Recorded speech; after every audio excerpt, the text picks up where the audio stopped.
Good morning, everyone. Good morning, sir. So, we are assigned to report about emerging trends in information systems management. First is about information management and the management information systems. So, management is the process of collecting, organizing, storing, analyzing, and sharing data and information to support decision making, collaboration, and innovation. So, um, ito yung mga information management. Ito yung process ng pag-collect, pag-aayos, pag-iimbak, pagsusuri, at pagbabahagi ng data at information upang isupport yung paggawa ng mga desisyon. And also, pagkikipagtulungan at yung innovation. Habang patuloy na umunlad yung mga technology at lumalaki din yung dami ng data, nagiging mas mahirap ang pag-manage nito. So, kailangan harapin ng mga organization yung hamon tulad ng sobrang dami ng data, yung security, the integration, and habang sinasamantala yung mga opportunity tulad ng mas mahusay na pagsusuri, the automation and innovation upang manatiling epektibo at maging competitive. Next is the Management Information Systems, or the MIS. So these are the complex decision support systems used by companies to enhance and improve their business operations. MIS was a management tool to help company management make informed decisions for their business based on information gathered from all business departments. So, yung example nito is, kunyari, a retail company, so facing sila ng challenges about sa stock shortages and yung overstocking in its stores. So, yung issue na ito sa kanilang company is pwedeng mag-lead siya sa loss of sales and also increased holding cost. So, para ma-address nila yung problem, so yung company is nag-implement siya ng management information system. So, yung kumbaga yung magiging trabaho ng MIS dun sa company nila is para mag-collect and mag-analyze ng data from its sales and also sa inventory nila and dun sa mga supply chain management supply chain departments ng company. So that's all po, sir. Next reporter na po. Artificial intelligence in machine learning. Artificial intelligence refers to the development of computer systems that can perform tasks that would typically require human intelligence. Artificial intelligence, or AI, is about creating computers that can do things that usually need human intelligence, like understanding speech or solving problems. Machine learning, or ML, is a part of AI that lets computer learn from what to do. Imagine teaching a computer to recognize cats in pictures by showing it lots of cat pictures. That's machine learning. AI and ML have numerous applications in information systems. They can be used to automate repetitive tasks, enhance data analysis, improve customer service, and optimize decision-making processes. For AI and ML are like powerful tools for information systems. They can automate tasks, analyze data, improve customer service, and help us make smarter decisions. Think of them as assistants that make our work easier and more efficient. Internet of Things, or IoT, refers to the network of physical devices, vehicles, appliances, and other objects embedded with sensors, software, and connectivity, enabling them to collect and exchange data. So, the Internet of Things refers to the collective network of connected devices and the technology that facilitates communication between devices and the cloud, as well as between the devices themselves. Emerging trends and potential developments in IoT. The IoT is a rapidly evolving field, and several emerging trends and potential developments are shaping its future.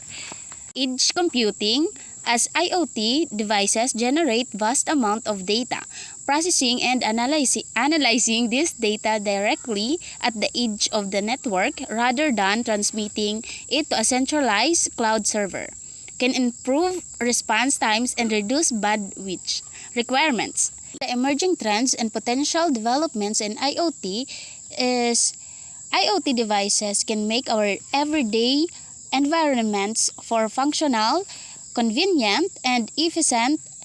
They are reshaping how we interact with our homes and personal devices, but also in industries like healthcare, manufacturing, and transportation. Let's come now to the cloud computing. So what is cloud computing? Cloud computing is an important and rapidly evolving field that has revolutionized the way organizations store, process, and also access data and applications. So yung ibig sabihin ng cloud computing is isa siya sa pinakamahalagang technology sa ngayon or even siguro sa mga susunod pang panahon. The future of cloud computing focuses on speed, efficiency, sustainability, and security. So as the technology advances, mas maraming opportunity ang pwedeng i-offer for businesses and to individuals as well for them to innovate using the cloud. Bakit nga ba yung cloud computing yung pinakamahalagang technology as of now? It is just because cloud addresses critical needs and how data and applications are stored, accessed, and managed. Kaya naman, ganun siya kahalaga na technology. So, the next is hybrid cloud. What is hybrid cloud? Hybrid cloud combines public and private clouds. So this offers the flexibility and scalability of public cloud services while allowing organizations to maintain control over sensitive data and applications in a private cloud environment. So, yung hybrid cloud ay isa siyang practical solution that fits and different needs of organizations. Pinagsasama nito yung mga benefits, both the public and the private clouds. Also, it gives flexibility to save money, safe to use, and easy to adjust according to the needs. Of the multi-cloud strategy. So this approach allows organizations to leverage the unique features and capabilities offered by different cloud providers while avoiding vendor lock-in and ensuring redundancy and disaster recovery capabilities. So yung multi-cloud strategy naman is isa siyang forward-thinking approach na nagbibigay siya ng balanse sa pagiging flexible, also sa risk reduction and the resource optimization. Habang yung mga business naman is they continue to innovate and adapt yung mga multi-cloud. Yung mga multi-cloud naman is mas nagiging standard practice sila for managing cloud computing resources effectively. We have the serverless computing. Serverless computing, also known as function as a service, this approach allows organizations to run applications without the need to provision or manage servers. as the cloud provider takes care of the infrastructure. So, yung serverless computing is nag-offer siya ng powerful, cost-effective, and efficient way to run applications. So, yung ability niya is to reduce resource management. So, it makes a key driver of innovation in cloud computing. Yung serverless daw po is expected siya to play a major role in optimizing resource allocation and simplifying the development process. Big Data Analytics. Big Data Analytics is experiencing continuous evolution with emerging trends poised to reshape how businesses operate and make decisions. Ang Big Data Analytics ay patuloy na umuunlad at ang mga bagong trend na ito ay magbabago kung paano gumagana ang mga negosyo at gumagawa ng desisyon. Some of the trends in Big Data Analytics are Edge Analytics. Edge analytics involves processing data at or near the source of data generation, reducing latency and bandwidth requirements. These trends will enhance real-time decision-making, especially in industries like manufacturing and healthcare. Ito ay nangangahulugang pagsusuri ng data na malapit o mismo sa pinagmula ng data. Sa ganitong paraan, nababawasan ang oras ng paghihintay at pangangailangan sa bandwidth. Ang trend na ito ay magpapabilis ng paggawa ng desisyon sa real-time, lalo na sa mga industriya tulad ng manufacturing at healthcare. Halimbawa, sa manufacturing, ang edge analytics ay makakatulong upang masubaybayan ang performance ng makina at agad na matukoy ang mga problema, kaya nababawasan ang oras ng pagkaantala o downtime. Integration of artificial intelligence and machine learning. Increasing integration of AI and machine learning into big data analytics processes for more sophisticated insights and predictive capabilities. Businesses will benefit from improved automation, predictive analytics, and personal customer experiences.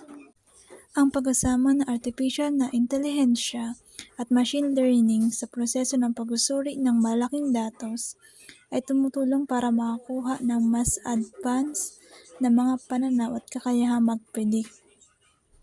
Halimbawa, sa mga online na tindahan, ang AI-driven na mga sistema ng rekomendasyon ay makatulong magbigay ng mga produktong pwedeng gustuhin ng customer, kaya mas tataas ang kanilang kasiyahan at maging aktibo sa platform.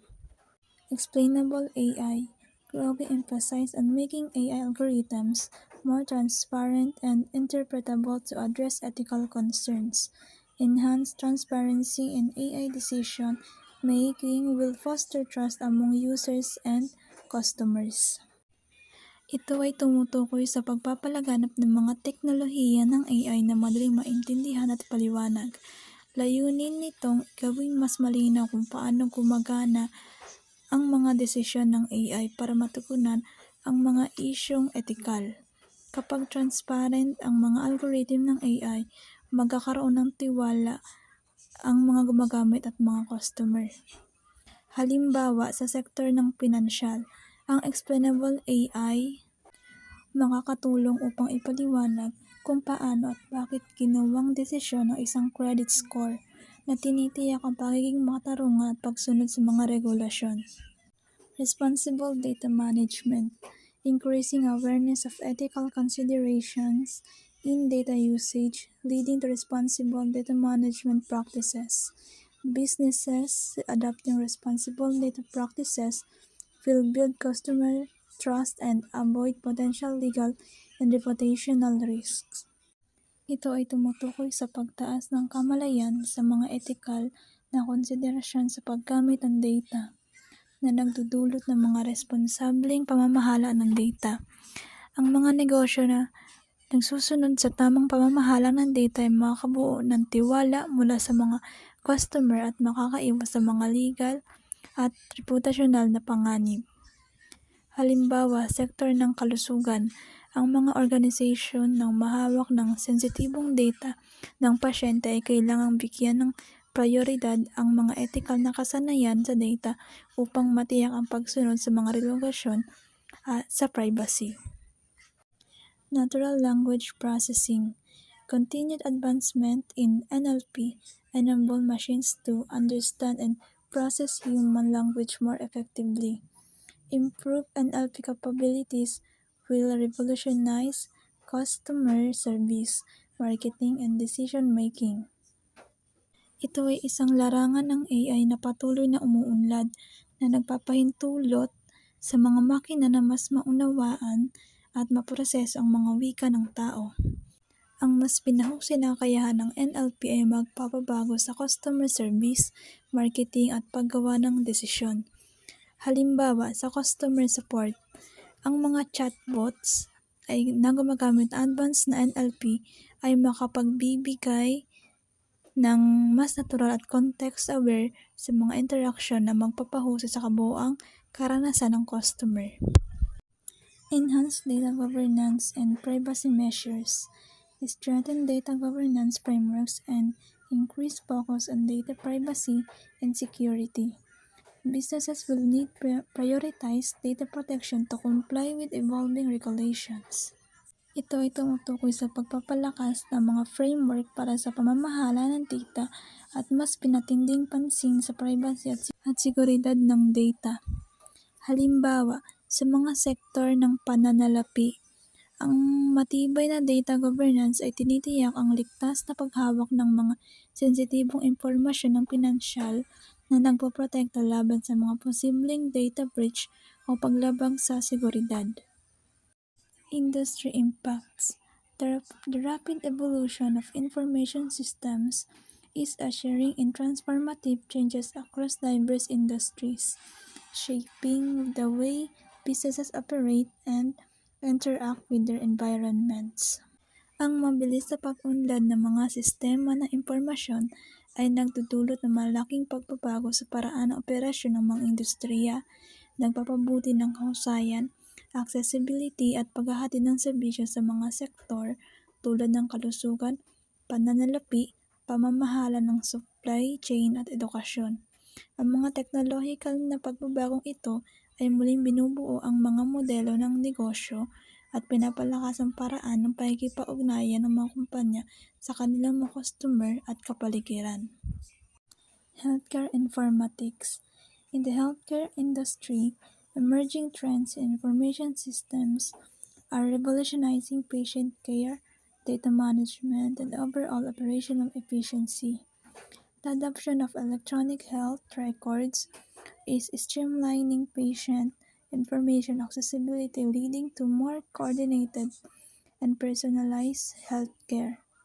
Furthermore, the integration of artificial intelligence and machine learning in diagnostic tools is enhancing medical decision-making, enabling quicker and more accurate diagnosis.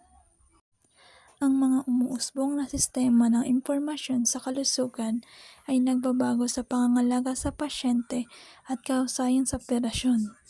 Ang electronic health records ay pinadadali ang pag-access ng impormasyon ng pasyente na nagpapahusay sa koordinasyon at nagbibigay ng mas personalisadong pangangalaga. Ang AI at machine learning ay pinapalakas ang mga diagnostic tool sa pamamagitan ng mabilis na pagsusuri ng malaking halaga ng data na nagdudulot ng mas mabilis at mas tumpak na mga diagnosis. Halimbawa, ang IBM Watson Health ay gumagamit ng AI upang suriin ang medical na literatura, mga record ng pasyente at mga datos mula sa clinical na pagsubok na nagbibigay ng mahalagang mga insight para sa mga tamang desisyon sa paggamot. Ang mga teknolohiyang ito ay hindi lamang nagpapabuti ng kalidad ng pangangalaga kundi nagpapataas din ng kahusayan at nagpapabuti ng mga resulta ng pasyente. Change management, information system are playing a role revolutionizing supply chain management, enhancing visibility, and optimizing operation. The implementation of advanced analytics and learning in supply chain systems enable predictive analytics for demand forecasting, inventory management, and logistic optimization. E-learning. The education sector is experiencing a profound transformation through emerging trends and information systems, particularly in the domain of e-learning. Learning management system facilitate the creation, delivery, and management of digital education content. The education sector is being transformed by emerging trends in information systems, especially through e-learning technologies. It highlights the role of learning management system in organization and delivering digital education content. Additionally, it emphasizes the impact of virtual reality and augmented reality in creating more immersive learning experience. Platforms like Coursera and edX use data analytics to offer personalized learning paths adapting to students' needs and preference. The integration of this technology and e-learning is making education more accessible, flexible, and tailored to individuals. Smart cities. Information systems are instrumental in the development of smart cities, where technology is harnessed to improve urban living. The Internet of Things enables interconnected device and infrastructure, enhancing city service, services and resource management. Information systems are essential in building smart cities where technology is used to improve urban living. It highlights the role of the Internet of Things, which connects devices and infrastructure across the city, enabling better management of resources and services. Data analytics helps cities make smarter decisions about energy use, waste management, and transportation. For example, cities like Singapore use smart sensors to monitor and manage traffic, optimize public transport, and reduce congestion. congestion. Overall, the use of information system and smart city leads to more sustainable, resilient city, improving the overall quality of life for residents.